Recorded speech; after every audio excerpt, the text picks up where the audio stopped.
Hi cuties, my name is Hanako Kozumi and this is the channel Nerdy Nekoma.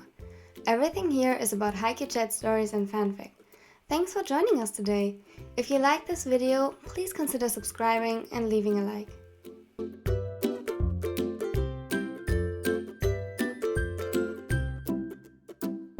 And with that, welcome to the third part of the Bottom Scared Nightmares. Today's video features OsaSuna, KageHina, and KinKuni. The KinKuni part is going to be a bit more angsty, so just a warning for that, and now let's go. I hope you will like it. Have you ever had struggles finding good Haikyuu merch or anime merch in general? Because I for sure did. It can be hard, but this shop offers amazing merch.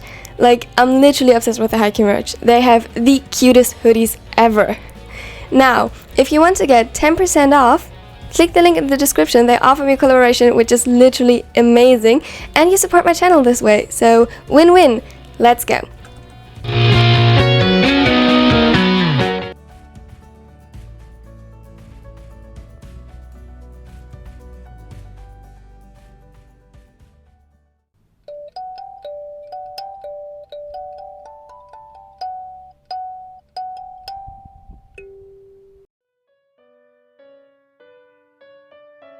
Suna's breath hitched in his throat as he was suddenly torn from the images in his dream. Imagination mixed with reality, and for a moment he remained frozen in place. Shivers ran over his skin as cold dread settled in his stomach. No sound escaped his mouth, beside a quiet, choked whimper clawing its way from his throat. He blinked a couple of times to come back to his senses. The images behind his eyelids already fading, and he had long surpassed the point where he could remember what had frightened him this badly. It was rare, but occasionally an unknown night terror would haunt his dreams, and he'd wake up in cold sweat, heart racing. The nightmare vanishing as fast as it had come into existence, which made resolving it quite difficult. With a heavy sigh, Suna rolled over on his back, staring at the empty ceiling. His heart was still pounding in his chest, but slowly the exhaustion returned, along with an aching in his muscles, particularly his jaw. He must have clenched it while sleeping. It was only now, with his rational thoughts returning slowly, that he realized the bed next to him to be empty. Or rather, he noticed the lack of complaining when he stretched all four limbs and didn't get hit with the obstacle that was his boyfriend. He bit his lip. This was stupid. His accelerating heartbeat, tightening throat, and the trembling in his hands just because Osamu wasn't here with him. It was stupid. Suna started chewing on his bottom lip, silently cursing the silver-haired twin for not being here as expected.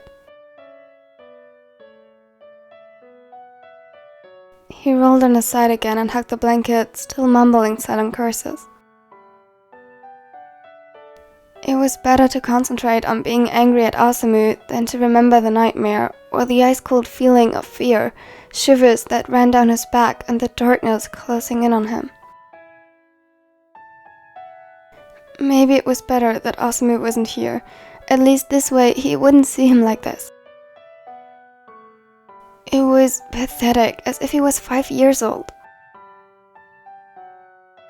He chewed on his tongue in frustration as his nails dug through the fabric into his palm. Rin? He flinched. The soft voice took him by surprise. He had been too caught up in his own thoughts to notice the steps approaching. Are you okay? Suna huffed, demonstratively hugging the blanket tighter. A chuckle echoed through the room as Osamu climbed back into bed beside him. I'm gone for 5 minutes and you're already mad at me? Well, now he was. He refused to face him, but didn't resist the strong arms wrapping themselves around his torso. Osamu placed a gentle kiss on his neck and hugged him tightly. It's okay. Go back to sleep. I got you. Suna shuddered under the whispered promises, but as much as he wanted to stay mad at him, he had to admit it helped. A pleasant warmth spread throughout his body from where Asumi touched him, and his calm nature put his mind at ease. He felt himself drifting off to sleep again, and part of him hoped he wouldn't remember what happened when he woke up.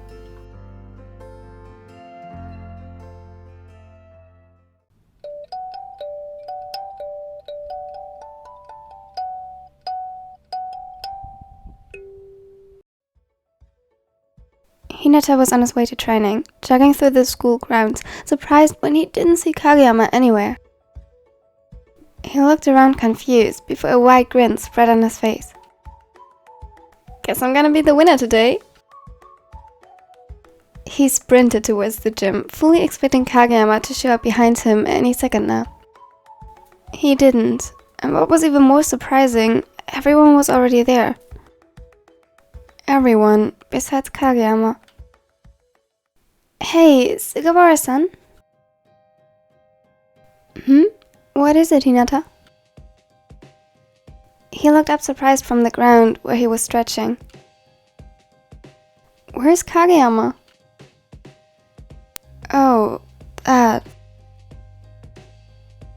He nervously scratched the back of his neck. Well, you see, Kageyama changed schools. He's with Jiro Torizawa now, studying for Oshiwaka, I guess. What? But he failed the exam. Yeah, it seems like they made an exception after they saw him play. Too bad. Hinata's heart sank. He felt tears stinging in his eyes and tried to play it off as anger. The burning betrayal settled in his stomach. That traitor! His voice almost broke, and he angrily wiped his tears away. Next time we play against them, we'll destroy them and win again and again and again. Against Jiro Torizawa? Without you and Kageyama? Yeah, sure. Suki rolled his eyes. Hey, I'm still here. Yeah, but you're worthless without him. Hey! He's right. If we want to have a chance, you'll have to watch from the sidelines.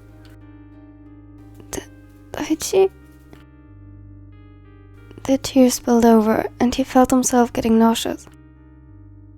Don't worry, your cheers will help us a lot. His vision started to blur and swayed before his eyes. Oh yeah, I can't imagine anything more entertaining than cheers from a midget that can't even play. Tsukishima. The voices were drowned out by a slowly increasing rustle in his ears. He seemed to fall backward into a pit of darkness. With a gasp, he sat up in bed, torn from the images in his dreams, his nightmares. His usual optimism didn't always follow him into his sleep, and he found himself crying when he woke up. It was frustrating, and he still felt the rage lingering in his system. He was angry. Angry at Dream Kageyama, and angry at himself for being so affected, and ultimately for being so weak, for being useless without the setter. He might not be the worst, but in the great scheme of things, he was still just insignificant. He bit his bottom lip, while tears of frustration ran down his cheeks, and pulled his knees up to his chest. His arms wrapped around his legs as he allowed his head to slump against them. He hated this. He didn't want to cry, but no matter how much he fought it, the drops were still falling freely, soaking his pajama pants in the process. Next to him, Kageyama stood awake, irritated by the sudden commotion beside him. He rubbed his eyes and yawned, squinting and searching the dark room for anything unusual until they landed on Hinata. Oi, Poke. What are you doing there? Nothing. He buried his face deeper into the fabric and curled himself up into an even smaller ball in a fruitless attempt to hide away from the world and especially from Kageyama. Nothing? Yes, nothing. Just go back to sleep. The ginger yelped in surprise when suddenly 2 strong arms wrapped themselves around his body, lifting him up slightly and positioning him on Kageyama's lap. You can't just lift me up like that. I can. He emphasized his point by lifting him from the bed before placing the smaller back into his arms. That's not what I meant, idiot. I know what you meant. I still don't see the problem. You were sad. What else was I supposed to do? Baka. Huh?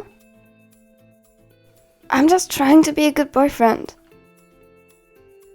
Hinata felt his face heating up and he punched Kageyama in his chest lightly. Baka. What? A good boyfriend wouldn't leave me for Oshiwaka. Now, Kageyama was definitely lost. What in hell was the tangerine talking about? Why Oshiwaka? He looked at him incredulously. At least he tried, but Hinata proceeded to hide his face in Kageyama's chest. It wasn't until then that the taller noticed the drops falling onto his shirt. A quiet sniffle escaped Hinata's throat. Are you crying? No. He cupped Hinata's cheeks and made him look up. His eyes were wide and the bits of light reflected in a consistent stream of teardrops falling from the warm hazel. Kageyama met his gaze helplessly. Shoyo, I don't understand. Can you please? Can you help me understand? He felt bad that he even had to ask such a thing from him when Hinata was the one hurting, when he ought to comfort him and not the other way around. The words weighed heavy on his tongue. The ginger sniffled, but a small smile cracked through the sadness, and even though it faded quickly when the memory returned, Kageyama still considered it a victory. I just had a stupid nightmare. Kageyama, friend. Are you afraid? No. I mean, yes, but it's... I don't know how to explain it. The crease between his eyebrows deepened while Hinata avoided his gaze. I don't want to be left behind. It was merely more than a whisper, almost too meek for Kageyama to understand. In the end, he did hear the words, but it did close to nothing to resolve his confusion.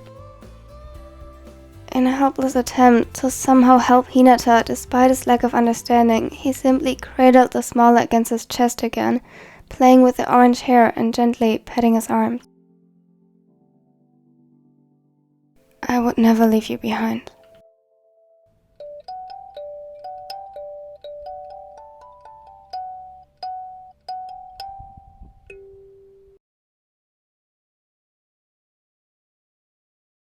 Iwa-chan!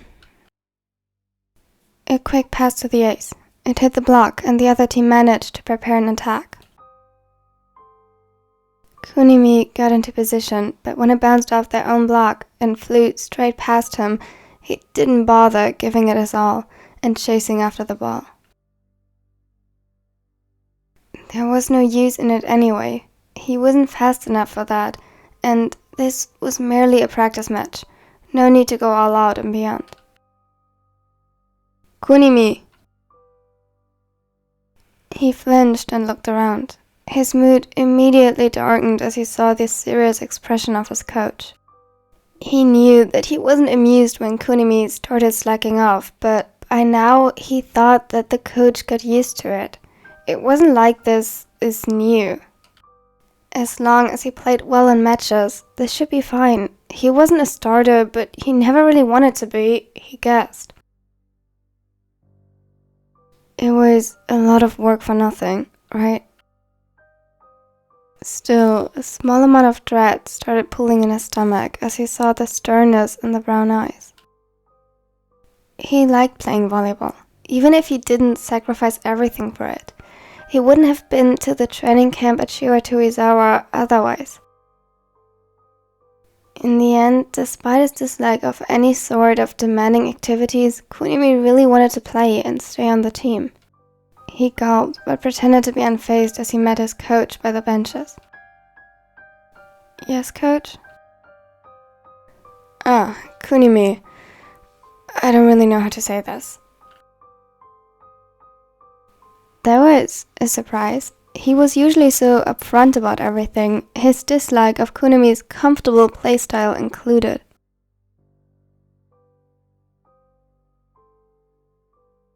This time, however, he hesitated. His expression was unusually gloomy, almost depressed. It was different from any time he had been mad or even disappointed in the players. This felt more serious. It was unnerving, and Kunimi found himself fidgeting with the hem of his shirt. Coach Mizuguchi? He almost seemed out of it. Right. The Kendaichi family called. His mother, to be exact. He didn't like his tone at all, though Kunimi was unable to hide his curiosity. Kendaichi had been missing today, which was more than odd considering that they usually walk together, and Kendaichi didn't send him any messages that he was sick. Kunimi had been almost 5 minutes late because of that, because he waited. They were involved in a car accident. A spiker couldn't help the gasp escaping his throat, almost inaudible. He stared at his coach incredulously, clueless about what to make out of this information. It didn't quite seem to get through to him. To be more specific, it felt far, far away. Is he alright? How long will the recovery take? He sounded much calmer than he felt. There seemed to be a weird disconnect between his brain and his body, as if he was running on autopilot. His mother is more or less fine, physically, that is, but Yutaro... What? He was getting more and more nervous, anxious even, and impatient. When would he finally tell him that he was alright? That he may have broken a bone or two, at worst that he was still in the ICU. She said you should get to the hospital. In case you want to say your goodbyes. What? Goodbyes? Kunimi wasn't stupid. He knew what this meant, but it couldn't. You couldn't. He couldn't leave him. His vision blurred, and suddenly he wasn't in the gym anymore. The only indicator was the light, or rather the sudden absence of it, as he sat up straight in his bed and started coughing. He choked on his own sobs and cries and fought for air. When the coughing finally subsided, the sobbing never did. He curled himself up into a ball. His gaze fell on his phone on the nightstand, and he cried harder, remembering vividly the call that had changed his life for the worse. It wasn't the nightmare that sent shivers down his spine and shook his body with sobs anymore. It was the fact that it was true. He remembered it. He remembered wondering where Kendaichi was, getting mad that he was late because of him, because he never showed up. Even as time passed, his increasing worry just turned into anger. And when he called, he almost didn't get a word in because he was complaining so much. He could curse himself for that, for not taking more time to appreciate his voice, and... Wait, his voice? He tilted his head slightly, observing the reflections of light on the phone display, searching his head for the memory. It wasn't the coach who told him, it was Yutaro. He called him, he was fine, he wasn't dead. With shaking hands, he reached for his phone, and even though part of him still held on to the dream, prohibiting him from allowing hope to blossom, he did regardless.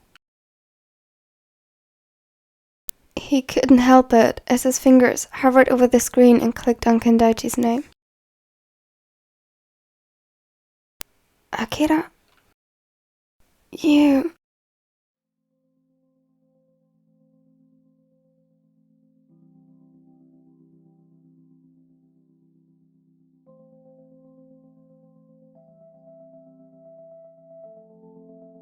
Thank you all for watching till the end. I hope you liked it, and don't worry, there will be more parts about the KinKuni one, if you're interested in that. Look out for the first part of the top skit 6/injured to know what happened to Kendaichi. And for a second part of that, I'm working on it. I hope I will get it finished very soon. But yeah, I hope you liked it. If you liked it, consider... Don't mind me. If you liked it, consider leaving a like because it really helps my channel grow. And if you don't want to miss out on anything in the future, consider subscribing. And now I hope you have a wonderful and amazing day. Oh, and join the Discord server if you like.